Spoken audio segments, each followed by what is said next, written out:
नाम घेता गजानन झाले जन्माचे सार्थक नाम घेता गजानन झाले जन्माचे सार्थक शेगावीचे योगीराज थोर ब्रह्मांड नायक ब्रह्मांड नायक ब्रह्मांड नायक ब्रह्मांड नायक ब्रह्मांड नायक।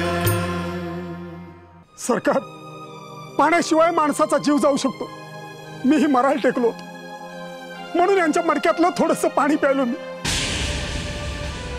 मी चुकलो महाराज, मला क्षमा करा। क्षमा? आमच्या राज्यात चुकीला क्षमा नाही। दिवाकर, बाहेरगावची माणसं त्यांच्या गावातल्या पाणवट्यावर पाणी सुद्धा भरू देत नाही, आपण त्यांना पैसे देऊ काय? पाणी विकत आणायचं? हो, एका गरिबाने आपल्या चांगल्या कार्यासाठी पै पै करून जमून ठेवलेली जमापुंजी गोरगरिबांना दिली तो ते सर्वश्रेष्ठ दान ठरतो। अरे रे, फार वाईट वागतो विश्वजित इथल्या लोकांशी। पाणी पिणं हा गुन्हा आहे का?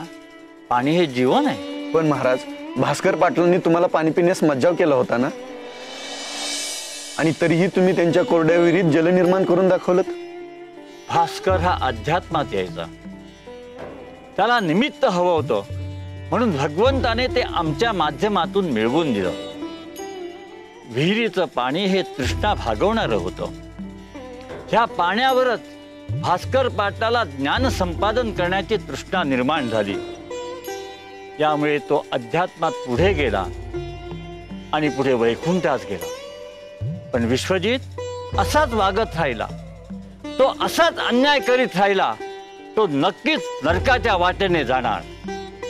देव सुबुद्धी करो आणि त्याच्या नरकाच्या वाटेचा प्रवास खंडित करो। गण गण गणात बोते, गण गण गणात बोते, गण गण गणात बोते।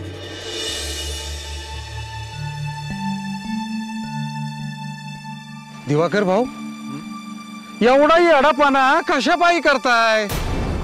अहो, तुकारामाची गाथा तुम्हाला गावोगावात पोचवायची, त्याच्यासाठी तुम्ही एवढा पैसा जमा केला, तो आता तुम्ही असा खर्च करून टाकणार?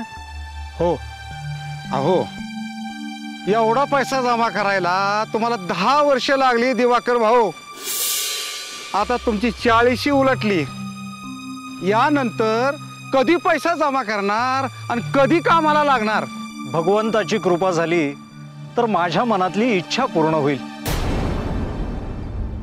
सध्याची परिस्थिती पाहता मी जमवलेला पैसा गरजवंतांसाठी खर्च करणं हेच योग्य वाटतंय मला।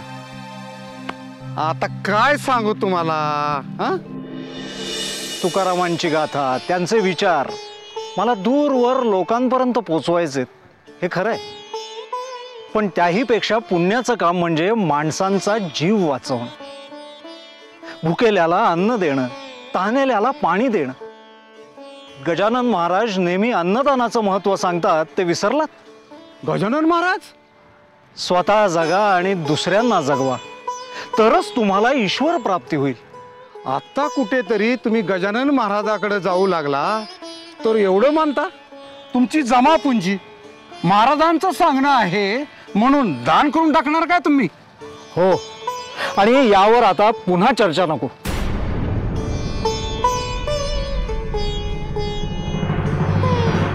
देवा, देवा, मी काय करू? त्यांना कसं सोडू? मी एकली बाई, माझ्या पाठी कोण उभं राहील? गीता, कोण?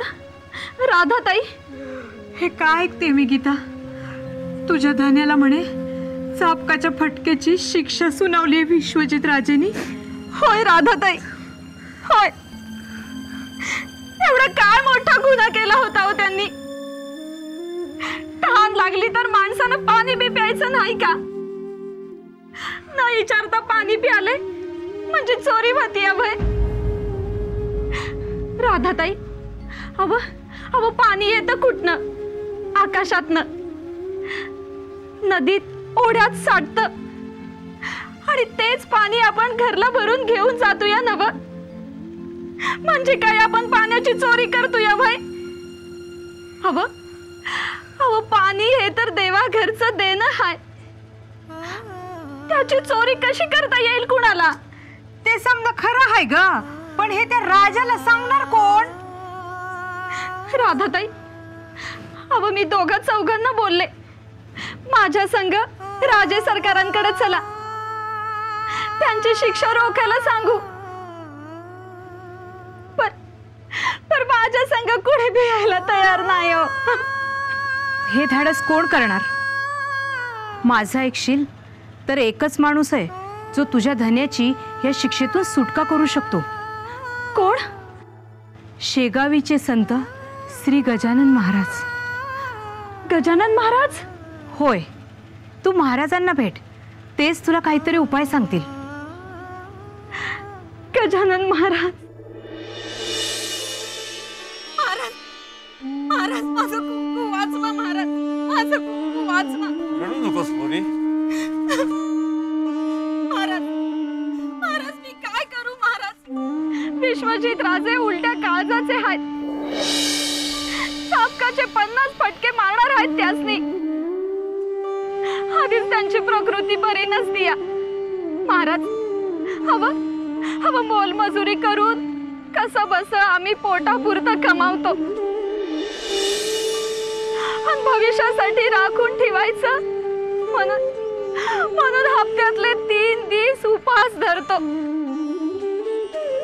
हे 3 दिवस देवाचं आहेत असं मानून मनाचं समाधान करतो महाराज. आता यासनी चापकानं फोडून काढणार आहेत.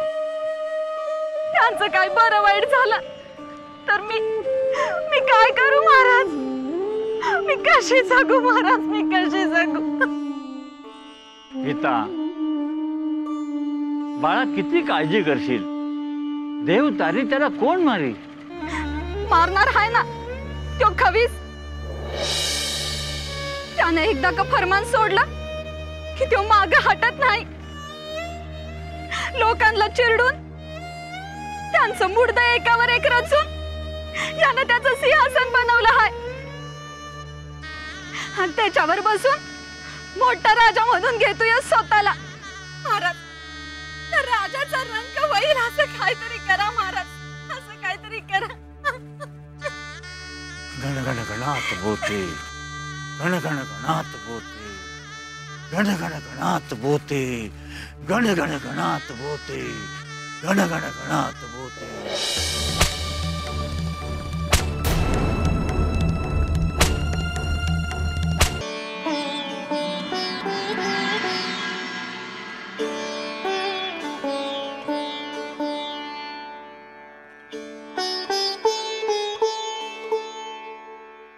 कसला विचार करताय दिवाकर भाऊ?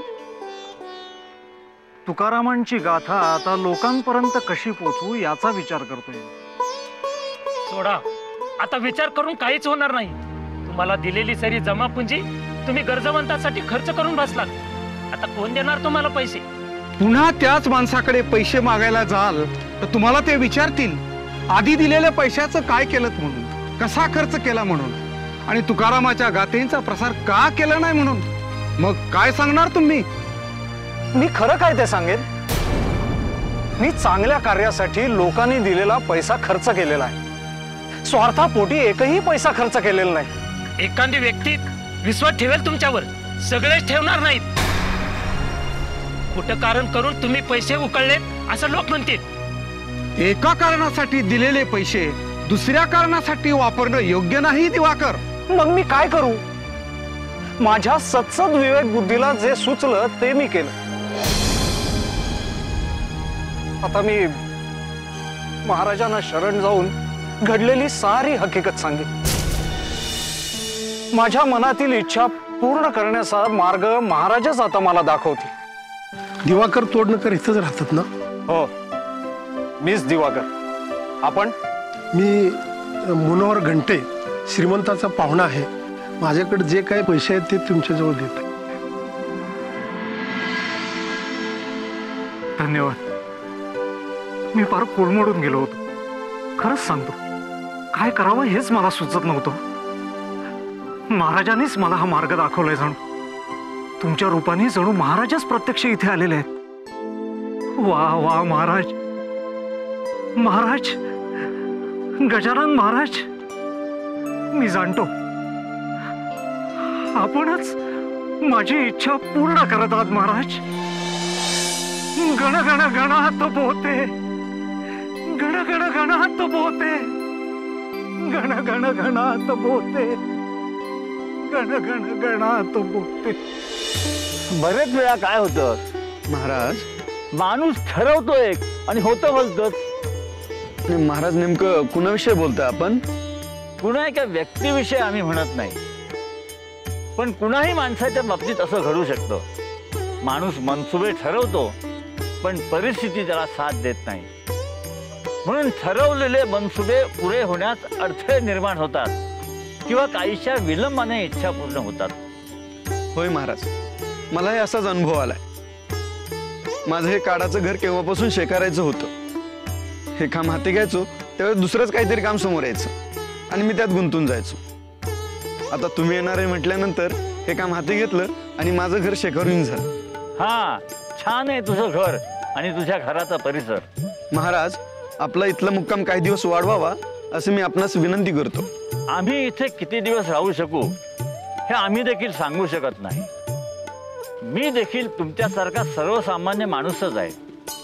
भगवंताच्या आज्ञेप्रमाणे आमची दिनचर्या चालते. तरीही आम्हाला विचारशील तर दिवाकरसाठी आमचा इथला मुक्काम वाढेल असं दिसतंय.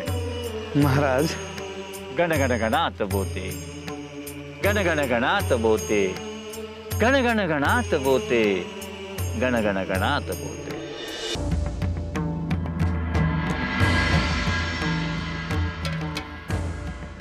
महाराज, या दुष्काळात इथल्या लोकांचं कसं होणार काही कळत नाही. त्यात विश्वजित राजेंचं संकट. आई जेव घाली ना आणि बाप भीक मागू दे ना अशी स्थिती आहे. दुसऱ्याच्या मडक्यातलं पाणी पिला म्हणून चापकाच्या 50 फटक्यांची शिक्षा. न्यायाच्या नावाखाली विश्वजित जुलूम करतो आहे. तो स्वतःला राजा समजतो, तर मग त्याने राजासारखं वागायला हवं. लोकांना प्यायला पाणी मिळत नाही, ही परिस्थिती का निर्माण झाली हे त्यांनी समजून घेतलं पाहिजे आणि पाण्याचं दुर्भिक्ष संपवण्यासाठी प्रयत्न करायला हवेत. पाऊसच झाला नाही तर पाणी कुठून असणार? विश्वजित राजे कुठून पाणी आणणार महाराज? मागच्या वर्षी पाऊस चांगला झाला होता ना? होय महाराज. पाणी जिरवलं असतं, बांध घातले असते, तळी निर्माण केली असती तर ते साठवलेलं पाणी आज उपयोगात आणता आलं असतं. महाराज, विश्वजित स्वतःला राजा म्हणून घेतो, त्याने ह्या गोष्टीचा विचार करायला हवा. पाऊस होवो व न होवो, आपल्या रयतेला पाणी हवं त्यासाठी त्याने उपाययोजना करायला हवी होती. त्याने जलसंचय करायला हवा होता, पण विश्वजित राजाने काहीच केलं नाही. म्हणून त्या बिचाऱ्याला दुसऱ्याच्या मटक्यातलं पाणी प्यावं लागलं. याला सर्वस्वी जबाबदार विश्वजित राजा स्वतः आहे. तो स्वतः गुन्हेगार असताना त्याला दुसऱ्याला शिक्षा करण्याचा अधिकार नाही. अशाने गावात अराजकता माजेल. विश्वजितला हे कोणीतरी पटवून द्यायला पाहिजे, पण ती वेळ अजून यायची आहे. कोणीतरी मोती पिकवणाराच हे कार्य करू शकेल.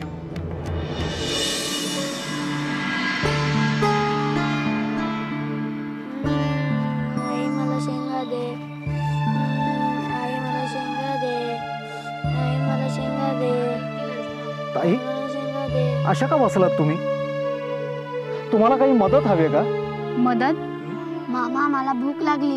गप रे. अहो, कशाला मारताय त्याला? लहान आहे तो, त्याला भूक कशी सहन होणार? त्याचा बा खायला आणि गेला आहे. तोच तोवर मी याला शेतातल्या शेंगा काढून देतो खायला. अहो, तेवढाच पोटाला आधार.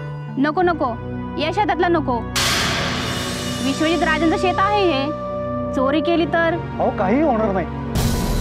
एवढ्या मोठ्या शेतातल्या 10-20 शेंगा काढल्या तर काही चोरी ठरत नाही. पाणवठ्यावर बसायचं आणि पाणी प्यायचं नाही. कारण का तर तो पाणवठा विश्वजित राजांचा आहे. ते काय नाही, तुम्ही थांबा, मी घेऊन येतो शेंगा.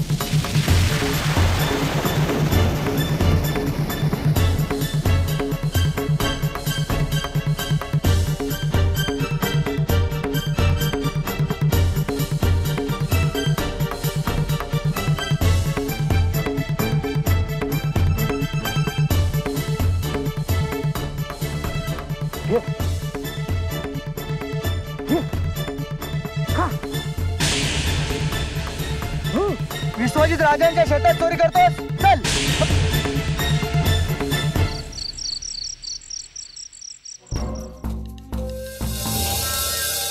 अरे कोण आहे हा?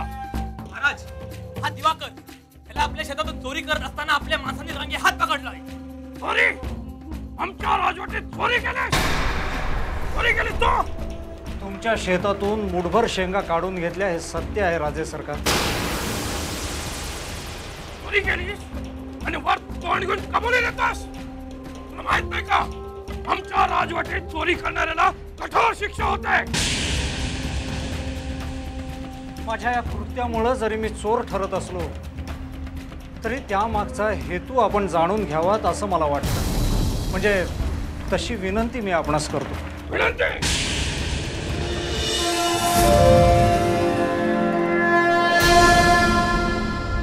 राजे सरकार, मी आपल्या शेतात मोत्याची शेती करू इच्छितो. मोत्यांची शेती? होय सरकार, मला सिद्धी प्राप्त झाली. हे मी आजवर कोणालाही सांगितलेलं नाही. प्रथमच आपल्याला सांगतोय. त्यासाठी आपण मला आपल्या खजिन्यातील मुठभर मोती द्या.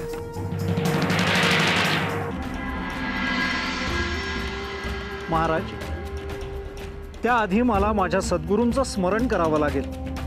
कर. तुला ज्याला आठवायचं त्याला आठव. देव आठव, दानव आठव, सूर आठव की असुर आठव, पण एक गोष्ट लक्षात ठेव, तुला या मातीत मोत्याची शेती करून मोती पिकवून दाखवा लागतील, नाहीतर तू मरशील. गण गण गणात बोते, गण गण गणात बोते, गण गण गणात बोते, गण गण गणात बोते, गण गण गणात बोते, गण गण गणात बोते.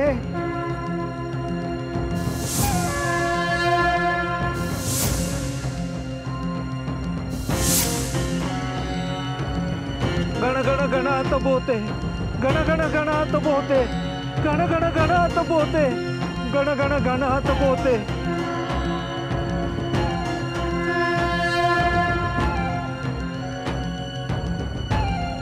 गण गण गणात बोते, गण गण गणात बोते.